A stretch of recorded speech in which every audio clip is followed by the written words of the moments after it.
What's up yo? Kumusta? Today is the day ng pagpunta namin sa Higatangan Island dito sa Biliran Province. Wow! Dito pala kami sasakay ng bangka papuntang isla. Pero bago nun ay pumunta muna kami sa merkado para mamili ng dadalhin namin pagkain. Sana all. Una naming nabili ay itong mga pusit. Kuya, tama na. Baka maubos ang yung paninda. Abay, fresh na fresh yung mga seafoods dito. Kita nyo nga naman. Sana all. Sana all na lang talaga kasi si Elmer sa crabs ay pumili na. Hoy, hoy, hoy, hoy. Brad Jim, hindi yan koy. Sabay, koy? Kuy. Habang naghihintay, binigyan naman namin ng quick interview tong si Lyle. Sobrang excited na kayo. Gusto ko mag-experience sa ilang beach, ilang culture, o ilang tourist spot nila. Boss, ang sa'yo putahe ron, boss. Kaputahe ron, kinilaw, kuha sinumbang nukos, isda, kanya napay, crabs na to, mga ito nang umulang gamay para mo, sabaga may, tulog gamay para Kana, boss, bites ka na. Pumili rin pala kami ng karning liempo, pang ihaw namin, guys. Ilang nito natin? Sige, si boss ang mga kahit May patanong-tanong pa tong isa, di naman bibili. Abay, syempre maganda nga naman si ate. Abay, namulot na rin si Elmer ng sale para raw sa kanyang putahe. Bumili na rin kami ng nyog para sa aming crabs. Abay, kung gusto mong magpalubi, dito ka lang kay kuya. Pinakayod na rin namin yung nyog nang madali na lang sa pagpiga. Ito namang si Jim inaamoy pa yung mangga. Sinisigurado kong hinog ba talaga. Manasig! Sunggab! Datman, gusto ko buha nga karon. Bahala kayo. Ikaw mo, boss. A few moments later.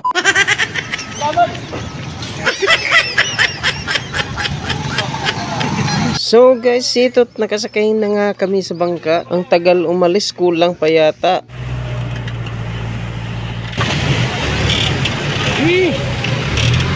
2,000 years later. So guys, dumating na pala kami dito sa Higatangan Island. At kung kita nyo ang taas ng sandbar dito. Abay.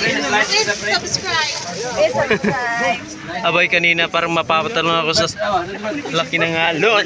So pinapauna namin muna sila kasi marami kaming gamit na dala. Para maluwang naman yung daanan pag baba namin.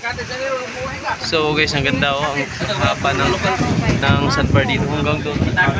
Nagbayad din pala kami dito ng environmental fee. Tsaka shoutout din pala sa iyo ate kung sino ka man. Siya pala si ate yung nagsuli ng sukli na nakalimutan ko. Hinabol niya pa kami masauli lang yung sukli. Since malayo-layo yung resort na pupuntahan namin, abay sumakay na kami dito ng chariot. Eto't nakasakay na nga kami dito sa chariot. At di nagtagal ay umalis na rin kami. One eternity later. Thanks God at safe and sound lang kami nakarating dito. Dito pala kami nagstay sa Luyu Beach Resort sa Higatangan Island. For reservation and inquiries, you can contact them through Facebook. Bali, ito yung page nila sa Facebook. Shoutout nga pala sa may-ari na si Ma'am Karen na sobrang bait pati mga staff dito. Kanya-kanya na rin kami sa mga gawain.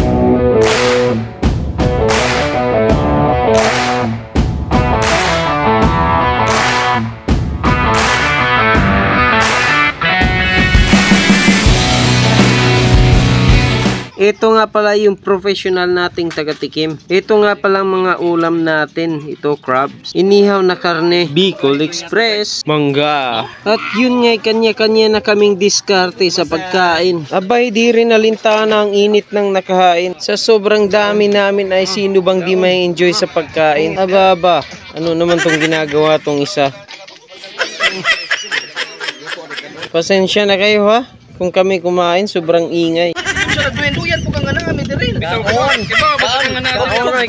Kubkub boys. Syempre di mawawala sa atin yung red horse sa sobrang init nga naman. At syempre mga talented tayo, di mawawalang kantahan. Those sweet little eyes that stare at me and make me say, kung kaya kong iwan Sana saktan kung kaya kong umiwas na. Di na sana lalapit pa kung kaya ko sana. Ito ang tanging nais ko, ang aking kahapon, sana maulit-ulit. Siyempre at gabi na, kainan na naman. Si Boss Lyle daw ang bahala sa dasal. Sige nga. Mag-pray. Masok ko si Lord, anak. Bumita na sa ate. Kanil si ate magsamok-samok. Aga, ngayon pa na sa this food, ako po sila po, ano sila mapagapod. Sinanay ko sa mga amen. Shoutout nga pala sa kaibigan natin si Kuya Ian. Nagaling daw Mindoro, mag-isang nagbakasyon dito. Dito na naman si Harold guys, na mukhang hindi gutom. Pero kung kumain, parang hanggang bukas na lumamon. Pagkatapos namin kumain ay balik na naman kami sa Tagay.